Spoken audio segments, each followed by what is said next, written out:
This strikes the balance between giving our civil servants the option to retire earlier while ensuring that the actuarial life of the GSIS remains protected. Now, all civil servants who are qualified may avail of this lowered optional retirement age if they wish to do so. Hindi ito bago sa sistema dahil noon pa man ay may mga sektor na ng ating lipunan ang pinayagang magretiro sa edad na 56 years old.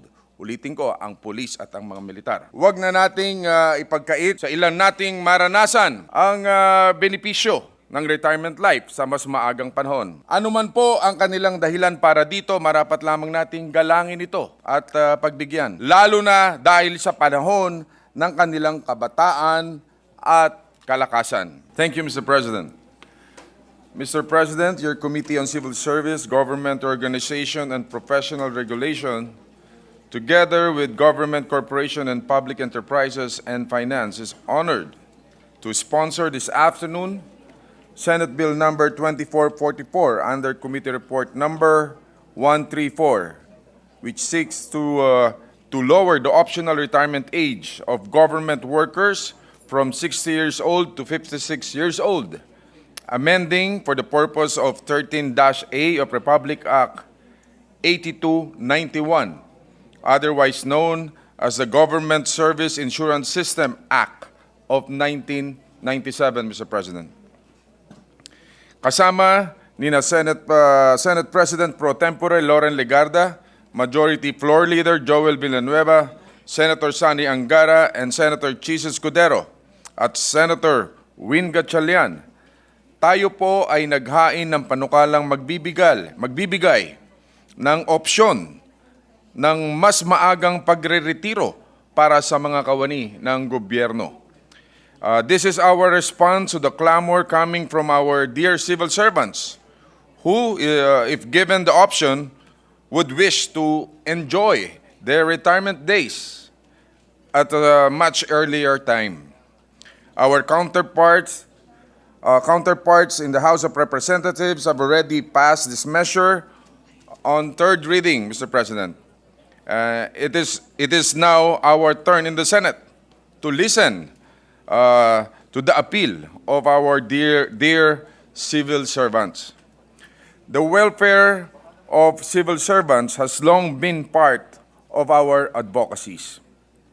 Walang mintis, mula pa noong aking unang termino bilang senador ay pinakinggan, tinugunan na natin ang mga pangangailangan at isinusulong ang kapakanan ng ating mga lingkod bayan. The United Nations Principles for Older Persons of 1991 acknowledges the necessity of instituting policies for the elderly. It states that older persons should be able to participate in determining when and at what pace withdrawal from a labor force takes place. And it is in the spirit that we propose this measure. Sa mahabang panahon ng konsultasyon para dito ay binalanse ng komite ang kakayahan ng Government Service Insurance System o GSIS bilang tagapamahala ng kontribusyon ng mga kawani ng gobyerno sa kanilang pagbibigay seguridad sa nasabing pondo sa isang banda at ang kalayaan naman ng mga miyembro nito na magdesisyon ukol sa kanilang pagre-retiro sa kabilang banda. Malinaw din sa naganap na pagdinig at technical working group meetings na katulad ng mga lingkod bayan, ang Civil Service Commission, CSC, ay sumusuporta at nagtutulak din ng panukalang ito. Nandiyan po sila sa ating likuran.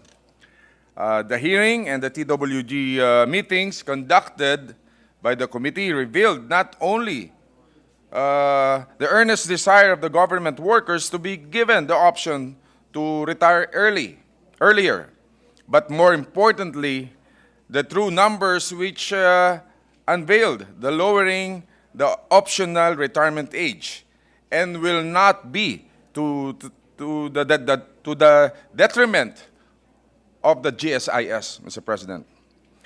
Ang edad na 56 ay maihahambing nga sa edad ng pagreretiro ng ating mga sundalo at pulis. At tinitiyak po ng inyong komite na ang lahat ng ito ay mga konsiderasyon na inaral at tinimbang upang makalikha ng isang panukalang didinggin ang ating mga lingkod bayan na hindi naman ikapapahamak ng GSIS. Mismong GSIS na po ang nagdeklara sa nasabing TWG meeting na hindi ikamamatay ng GSIS kung isasabatas ang panukalang ito.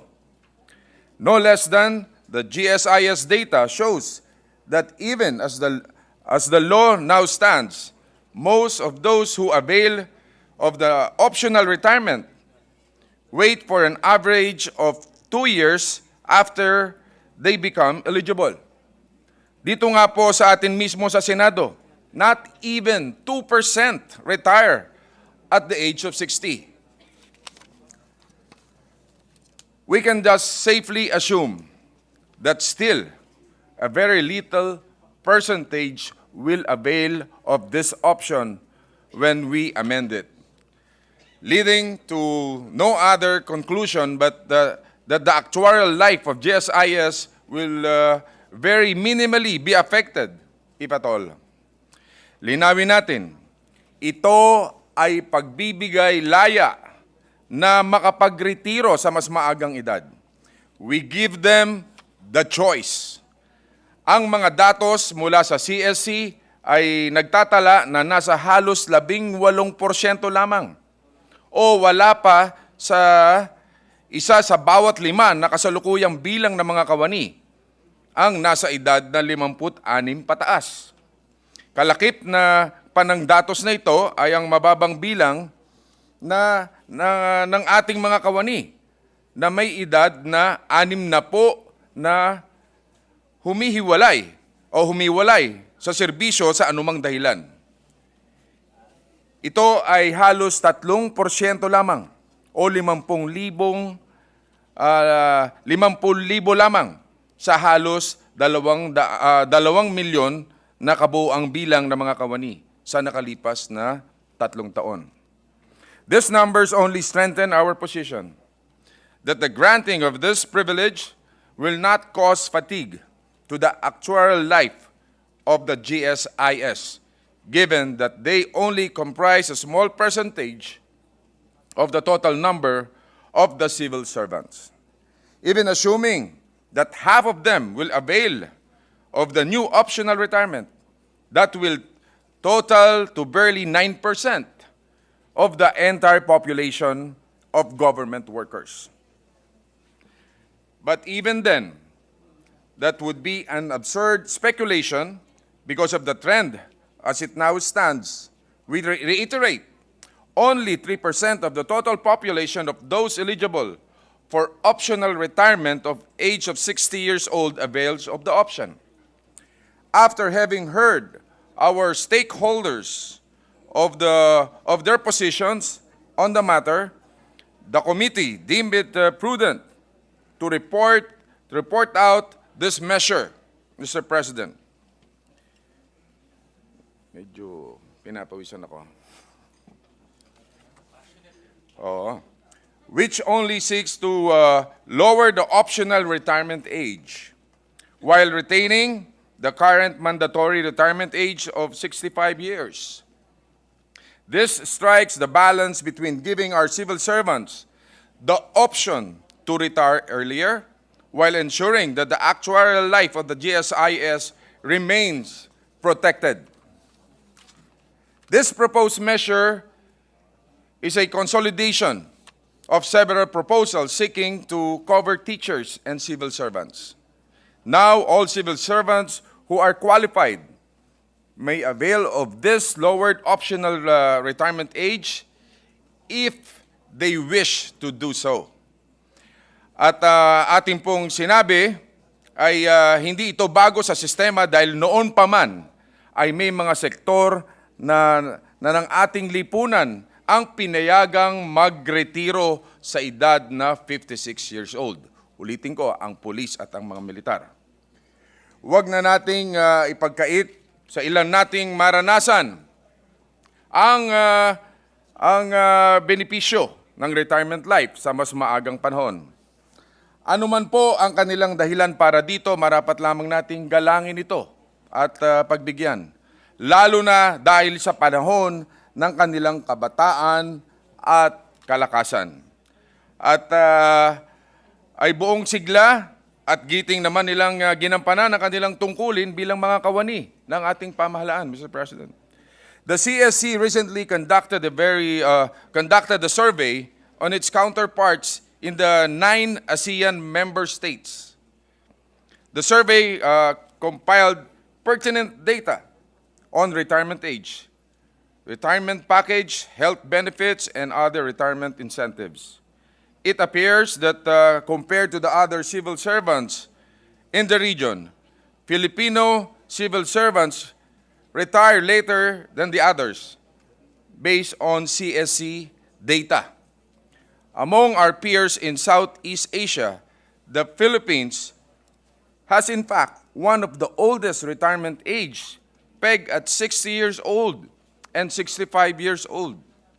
Kumpara sa ibang bansa na pwedeng kasing baba ng 40 taon.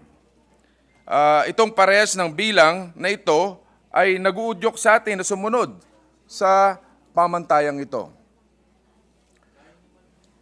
Ayon din po sa ulat na naitala ng World Bank, tayong mga Pilipino ay may life expectancy o edad na inaasang tumagal ang buhay ng 72 taon lamang o higit na mas mababa sa ating mga karatig bansa sa ASEAN gaya ng Malaysia, Singapore, Thailand at Vietnam na umabot sa edad na 76 hanggang 84 na taon. Halos kalahati o isang dekada lamang ang agwat niyan sa edad na kasalukuyang edad ng pagreretiro. Wala tayong kasiguruhan kung ilan ang tatanda higit sa edad na yan. With this data on hand, indeed, we have to do something so that those who wish to enjoy their retirement earlier and have a longer life to spend with their family and loved ones will have that option. We maintain that the trend here in the region is a low optional retirement age and stress that we cannot compare ourselves with other countries increasing the retirement age, especially when we have a young and growing population. Marami tayong batang kababayan na posibleng maging bahagi ng ating labor force kumpara sa ibang karatig bansa natin na mas marami na ang nasa aging population. And with this measure, we will be opening doors to this younger population,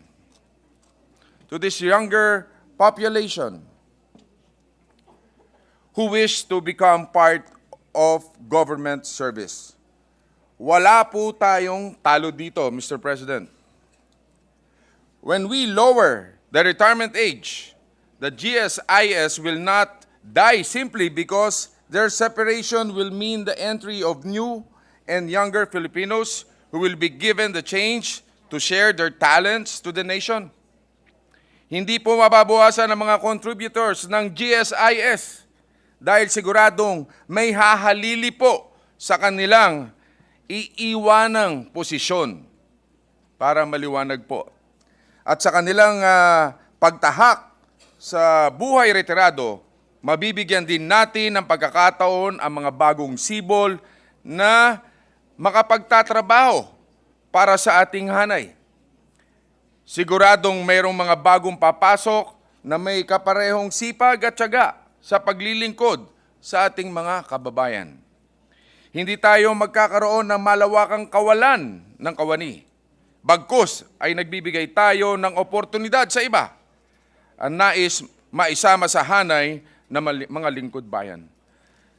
Magandang mapag-isipan ang maging bunga ng pagpapaaga ng 4 na taon para sa kwalipikado na sa optional retirement.